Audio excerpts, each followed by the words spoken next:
take back to the streets. It doesn't matter whether or not the person that is accosting your son or daughter or my son or daughter, my wife, your husband, my mother, your parents. It doesn't matter whether or not they were deprived as a youth. It doesn't matter whether or not they had no background that enabled them to become socialized into the fabric of society. It doesn't matter whether or not they're the victims of society.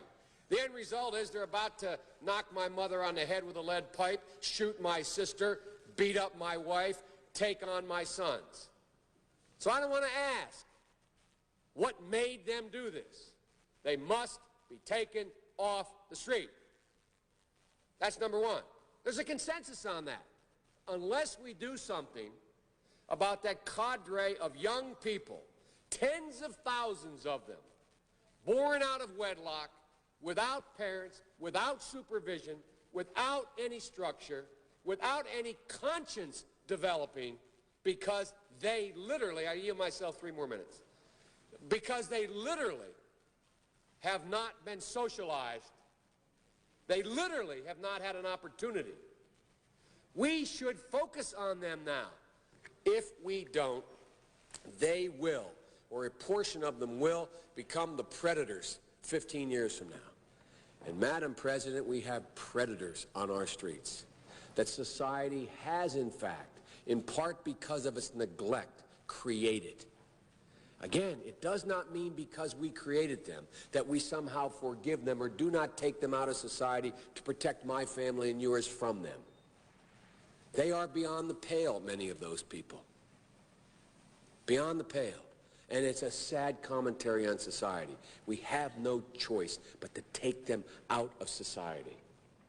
And the truth is, we don't very well know how to rehabilitate them at that point. That's the sad truth. I'm the guy that said, rehabilitation, when it occurs, we don't understand it and notice it. And even when we notice it and we know it occurs, we don't know why. So you cannot make rehabilitation a condition for release. That's why in our system, the federal system, you serve 85% of your time. It's a shame, but we don't know how to rehabilitate. But there is a consensus, and I will cease. A, we must make the streets safer. I don't care why someone is a malefactor in society. I don't care why someone is antisocial. I don't care why they become a sociopath. We have an obligation to cordon them off from the rest of society, try to help them, try to change their behavior. That's why we do in this bill. We have drug treatment and we have other treatments to try to deal with it. But they are in jail, away from my mother, your husband, our families. But we would be absolutely stupid as a society if we didn't recognize the condition that nurtured those folks still exist. And we must deal with that.